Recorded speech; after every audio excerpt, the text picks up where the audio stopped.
Wayne Williams. Right. What Free did the y'all- guy, man. Free the guy, man. Free the guy. Falsely in prison for what? 39 years now. Mm. Made out to be the Atlanta child murder. Fabricated case.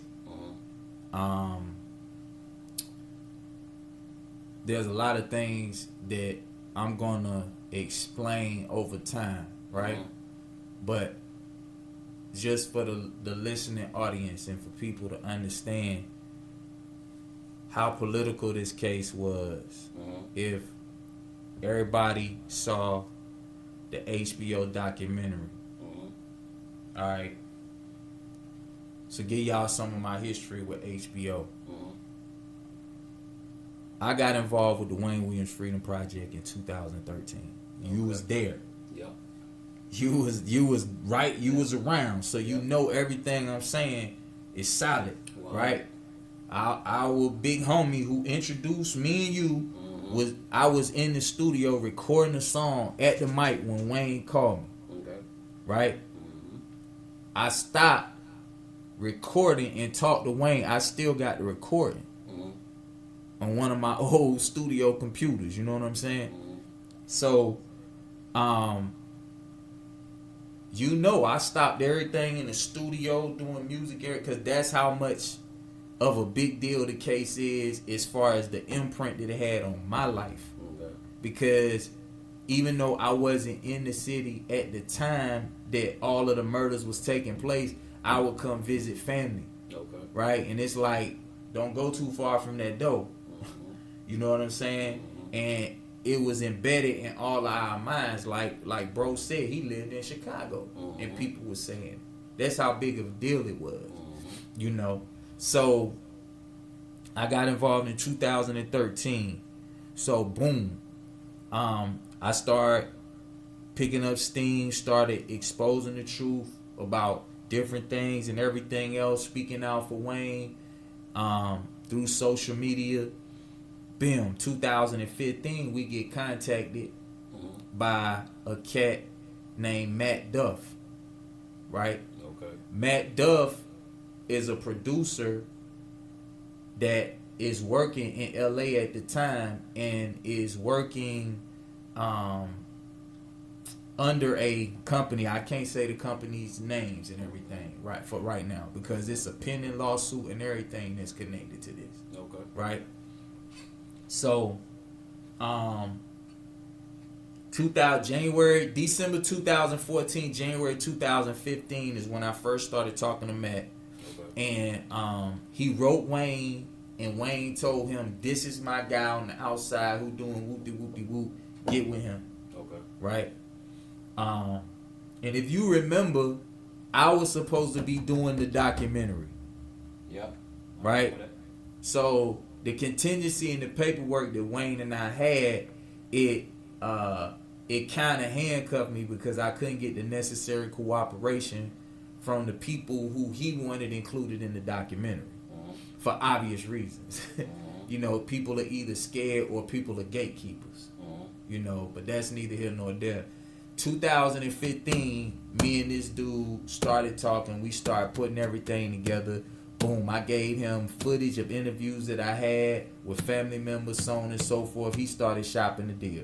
Okay. He went everywhere. Netflix, Amazon, Showtime, Cinemax, you name it. The only people that showed interest was HBO. Okay. Right?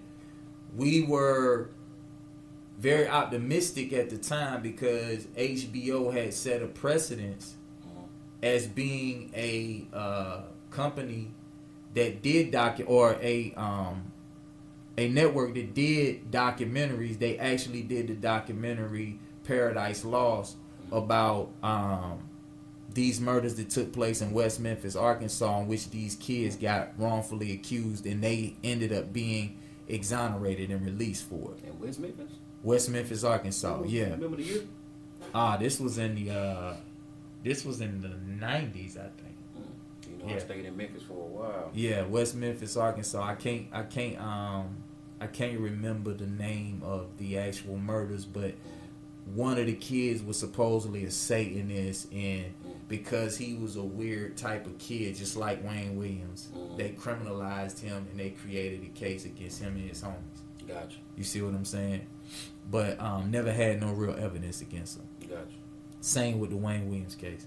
So we were optimistic. So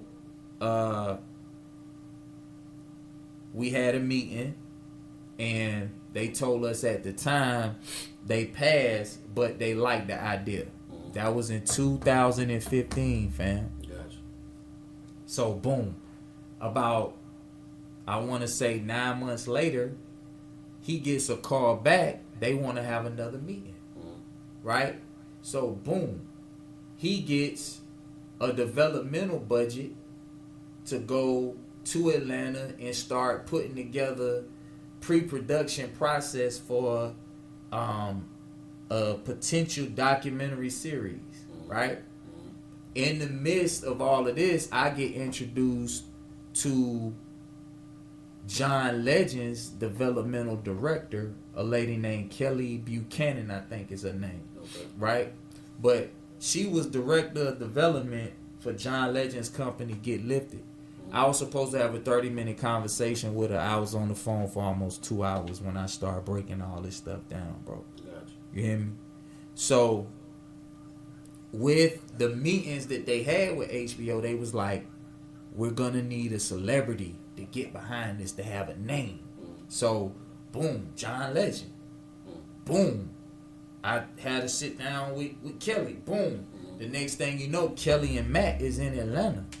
At this time, I had done already moved to Texas. Gotcha. You see what I'm saying? But, boom, maybe like 9 months to a year after that, after some more meetings or whatever, we finna get ready to go to the table and talking about doing this thing. Boom. The next thing you know, oh, Jay-Z's involved. Right? Jay-Z and some cat from Atlanta who wrote a book about the city of Atlanta.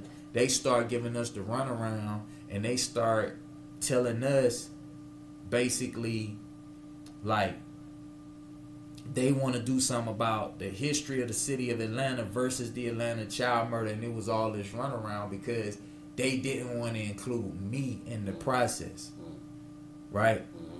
So this is why I tell people the things that I can tell people, because I know what they do to remove the truth in a situation so that they can give people the cap. Gotcha. So now, don't get me wrong. The whole thing with Jay-Z and what they did and all that, it was cool, but it wasn't the real story. Right? They didn't throw Wayne under the bus like they have in the past, but at the same time, you're not telling the people the truth of what really happened that's going to free this man. And same time, you coming in and you using your industry power to do what you do, right? And get money off a situation that you really don't care about at the end of the day. You hear me? And this is the thing, how much money is enough? Right? Don't tell it now. Right. And then, on top of that, you don't, I mean, ain't nobody gonna give one tweet free the man. Yeah, that's real. When if you watched it, no evidence on this man. They proven that 3 of the people that took the stand and said, I seen Wayne Williams this night, that they lied. Yeah. One of the men was in the Klan. Another woman ended up coming back and saying, the first time I seen Wayne Williams was when I seen him in the court. Another man was a pedophile himself, facing charges. You see what I'm saying? And the whole deal is that people don't see this. Even the documentary series that I interviewed with Will Packer. Right? What was the name of that one?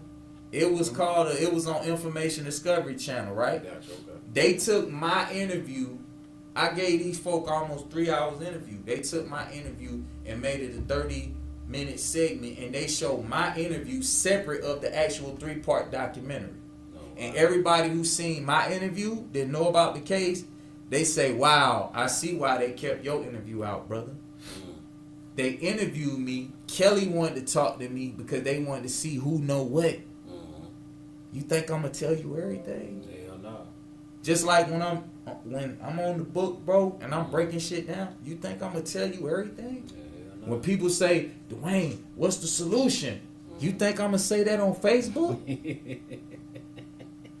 That's real. We gonna say Come that on. for next Come on segment, now. because we gonna get deep off into this. Come on now. That's what's up, man. So what's your thoughts on? You know, I'm gonna bring it to you, Bread. We gotta open the can. Yeah, let's do it. Keisha. The mayor? Yes. Lance Bottoms. Man. And these politicians that Politicians, bro. got their hands Politicians, in like, this case. like, it's like this right here, man. Frank Ski said it when Frank Ski is one of the most knowledgeable, quote unquote, entertainment people about the Atlanta child murders, because he actually went to the prison and interviewed Wayne. Gotcha. You know what I'm saying? And they aired it. And this is just me saying this. When Frank Ski got taken off the air for a while, I really think it was because he interviewed Wayne Williams and had the interview on his show, bro, for like 3 days in a row. And actually, Wayne was able to do an on-air interview. Gotcha. I really think that's why they made dude step away for a minute. You know what I mean? But when they see, oh shit, we losing ratings, we got to bring him back. Just like they did with Stephen A. Smith. Yeah. You know what I mean? If somebody to cash cow, you know. But what Frank Ski said on the documentary, he said the city of Atlanta that people know would not be the city of Atlanta if it wasn't for the Wayne Williams case. That's real. With the airport, everything like Right. When Maynard Jackson died, the airport was Hartsfield International Airport. When he died, they renamed it the Hartsfield Jackson International Airport. He took the money that was given to him by George Bush Sr. and started expanding the airport. I can't make this up.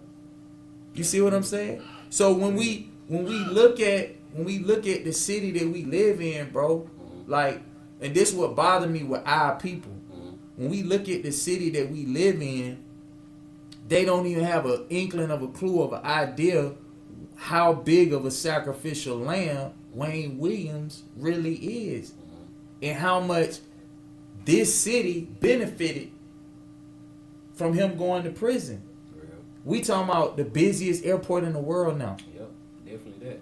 We talking about, shout it, let's keep it all the way. Definitely 1,000 while, like, we talking about the main money getter in this city, bro. Yep, it's the airport. You know? Yep. So when it's all said and done, all of these mayors, they come from that same lineage. So when we see different corruptions and different things that happen, it's all connected. Yeah. Let's get into the real, Brad. The death threats, my brother. Let's jump all the way into it, bro. You gotta get it to me. Yeah, so and like when people be like, when I talk about the other stuff, you scared, bro. Like when I was in Texas, right? I took a gig in Texas and left my children because I was being threatened all the time, right? My thought at the time was, if something happened, at least it won't happen to my babies, right? So when I went to Texas, I had a gig that I had to be to work 6 o'clock in the morning. And at the time, I was driving my pop's Corvette. So I had to warm it up. Big engine, I had to warm it up every morning in the wintertime. And you know, it get cold. Dallas, Fort Worth area. So the wintertime. Oh, yeah. I got to the point to where I was meditating every day in my car, and I was putting my head down like this, because they was still hitting my line like, you don't know the power that you dealing with. You think we don't know that you in Texas, right? So I was meditating every day with my head down like, if I get hit, at least I ain't gonna see the bullet coming, and I'm gonna be gone like that, and it'll be over with. So in esoteric spiritual thought process, those of us that know that you're a slave to that last moment before you transcend.